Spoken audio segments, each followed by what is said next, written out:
Oke, selamat siang. Kita dari kelompok Praktikum Alprok 4. Eh, dan perkenalkan nama saya Tangguh Musyafa Azura. Perkenalkan, nama saya Adrian Dwi Mahendra. Perkenalkan, nama saya Atisaya Pasya Hendana. Dan perkenalkan nama saya Mursal Syanturi. Jadi di sini kita akan menjelaskan tentang tugas praktikum algoritma pemrograman. Jadi untuk nomor satu, ditanyakan tentang fungsi iteratif dari suatu kombinasi yang rumusnya itu n faktorial per k faktorial dikali n dikurangi k faktorial. Oke, lanjut. Jadi untuk fungsi iteratif, pertama-tama kita mendefinisikan fungsi terlebih dahulu, yaitu def kombinasi iteratif dalam kurung n, k. N, k di sini melambangkan variabel yang akan kita input. Kemudian di dalam fungsinya eh, terdapat if k lebih dari n, yaitu melambangkan jika nilai k itu lebih dari n, maka kombinasi tidak mungkin terjadi. Maka hasil yang akan dikeluarkan adalah 0. Nah, kemudian ada pendefinisian hasil sama dengan 1, itu untuk nilai awal dari hasilnya. Kemudian ada for i in range dalam kurung n, n min k, min 1. Itu adalah perulangan dari iterasi ke n. Kemudian titik akhirnya itu di n min k. Dan itu berkurang ke 1 tiap nilainya. Nah, tiap iterasi akan membuat hasil, yaitu hasil dikali i. Nah, kemudian eh, selanjutnya itu for i in range dalam kurung k, 0, min 1. Itu untuk penyebut pada kombinasi, yaitu nilai k faktorialnya. Di mana nanti kita akan mendapatkan nilai n faktorial per k faktorial dikali n min k faktorial. Setelah itu kita akan mereturn hasil, sehingga nanti akan terlihat hasilnya. Nah, ini ada contohnya kombinasi underscore iteratif dalam kurung 5,3.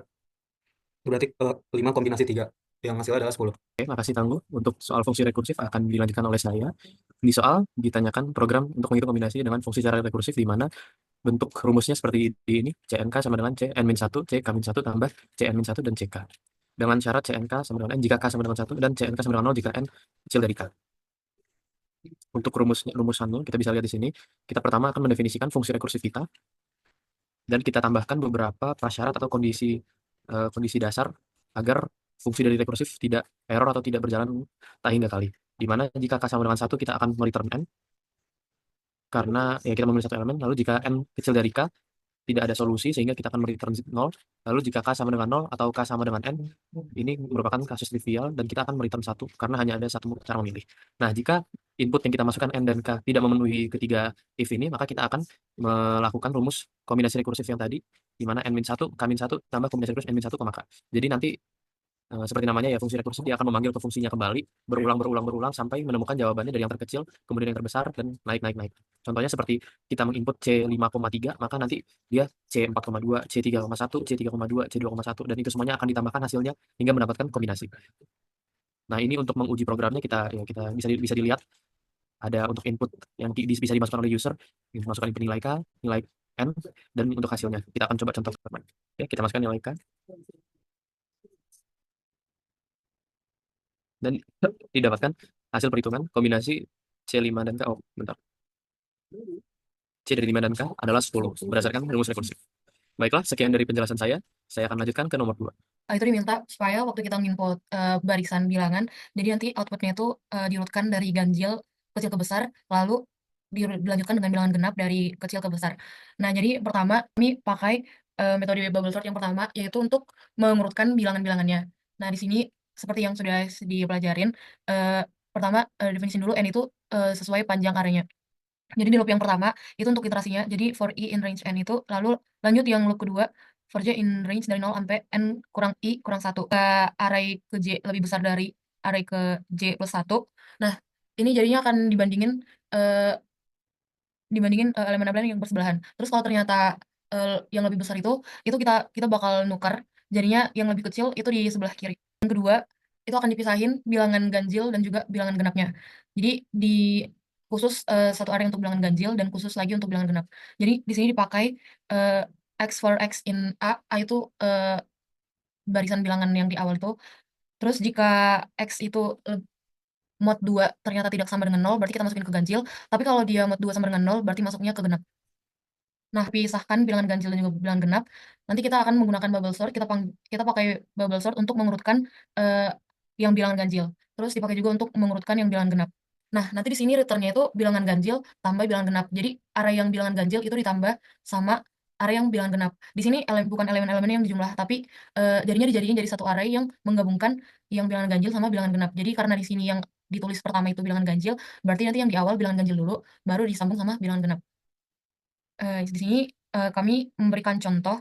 Oh ya, di sini yang untuk inputnya, jadi nanti kita nginput bilangan itu misalnya pakai tanda koma karena di sini kami pakai split, terus di dalam splitnya itu ada dalam tanda petik satu itu kan tanpa pakai tanda koma. Jadi pemisah antar bilangannya itu tanda koma. Kalau seandainya kita pakai tanda titik, berarti di sini kita tinggal dalam split ini kita tinggal pakai tanda titik dan mau kita pakai yang lain juga boleh. Nah, terus di sini waktu kita udah masukin barisan bilangannya itu, nah di sini ada kita pakai list map integer dari A. Jadi kita ubah inputan tersebut itu jadi sebuah list. Nanti bakal diubah langsung jadi list terus urutan akhir sama dengan barisan terurut dari A. Nah, tadi kan di definisi yang kedua kan kita udah pakai barisan terurut A di sini. Nah, kita panggil di sini, kita panggil yang barisan terurut A jadinya itu ke variabel urutan akhir. Nah, nanti hasil akhirnya yang ditampilin ke pengguna itu yaitu yang urutan akhir ini. Jadi waktu kita masukin barisan bilangan 3, 4, 5, 6, 7, 8, 9, 9, 2, 3, 4, 5, 4, 6, 7, 8, 7, 9, 9, dan 0, ini bakal diurutin jadi seperti ini. 3, 5, 7, 8, 7, 9, 9, 9, 9, terus dimulai dari 0, 4, 6, 6, 5, 4, 7, 8, 2, 3, 4. Sekian penjelasan untuk nomor 2. Lanjutkan untuk nomor 3. Jadi nomor 3 itu soalnya kita buat program untuk mencari pasangan penjumlahan bilangan prima.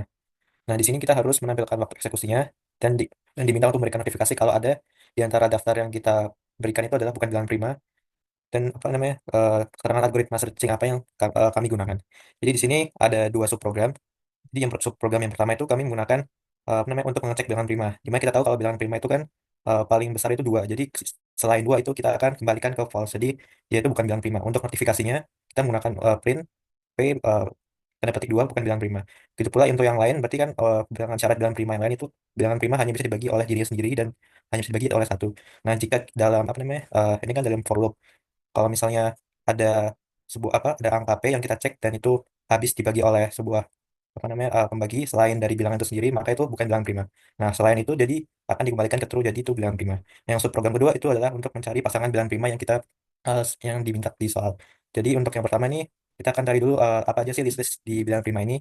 Pakainya itu apa namanya dengan menggunakan yang subprogram pertama. Jadi kita masukin perintahnya dalam sebuah list biar langsung masuk ke list untuk sebuah P di dalam key itu tadi adalah apa namanya array yang kita input. Kita akan cek menggunakan apa namanya subprogram yang pertama yang cek bilangan prima. Nah, di sini kita menggunakan linear searching. Kenapa menggunakan linear searching? Karena ini kan diceknya satu persatu. Jadi kalau misalnya akan lebih efektif jika menggunakan linear searching dibandingkan binary searching.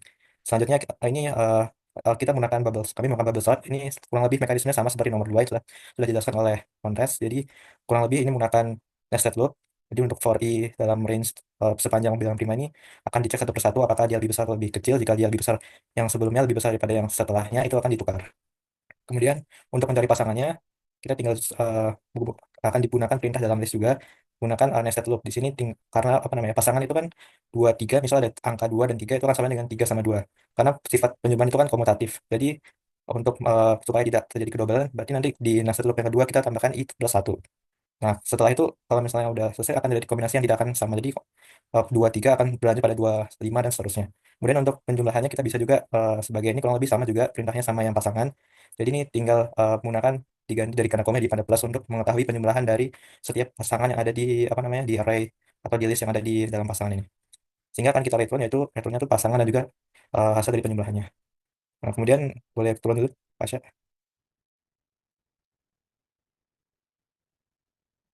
Nah, di sini untuk main programnya boleh turun dulu. Nah, untuk main programnya nih seperti biasa nih hanya jadi sini ada bisa kita menggunakan sampel atau mau input secara manual. Nah, tadi kan juga diminta untuk menggunakan time complexity. Nah, di sini kita menggunakan apa namanya mengimport time yaitu yang dari syntax dari Python itu sendiri dengan cara tinggal dari misalnya kita ketika menggunakan sampel itu kan kita bisa mulai dari sini untuk mengetahui waktu mulainya kemudian kita cukupkan di setelah perintah cari pasang bilangan prima atau daftar bilangan prima. Untuk daftar bilangan prima ini kita sampel tadi ya. Jadi untuk cari waktunya pertama pokoknya dari yang ini waktu dimulai kemudian waktu berakhirnya. Nah, untuk mengetahui berapa totalnya, tinggal kita kurangi dari waktu akhir dikurangi dari waktu awal. Jadi kurang lebih penjelasannya begitu. Kurang lebih penjelasannya seperti itu. Mungkin Pasha boleh di run aja.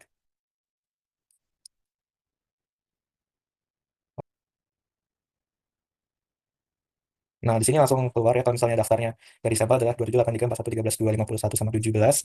Jadi saat pertama kan dicek dulu pada yang apa subprogram pertama apakah dia prima atau bukan. Jika bukan, dia akan mengeluarkan notifikasi seperti ini. Jadi 27 bukan bilangan prima, 50 bukan bilangan prima, dan 1 bukan bilangan prima. Ini jadi ini apa namanya daftar yang udah kita cek apakah dia prima atau bukan. Nah, untuk pasangannya tinggal kombinasi antara dari semua ini. Jadi misalnya 213, 217, 241 dan seterusnya. Kemudian juga bisa dapatkan penjumlahan dari setiap masing-masing apa namanya masing-masing pasangan yang ada di dalam list pasangan prima dan prima. Dan untuk waktu eksekusinya kita dapatkan 0,0056 detik. Mungkin itu sekian jelasan dari saya. Akan dikembalikan kepada Tangguh. Itu sekian dari kelompok kami. Eh, Terima kasih atas perhatiannya.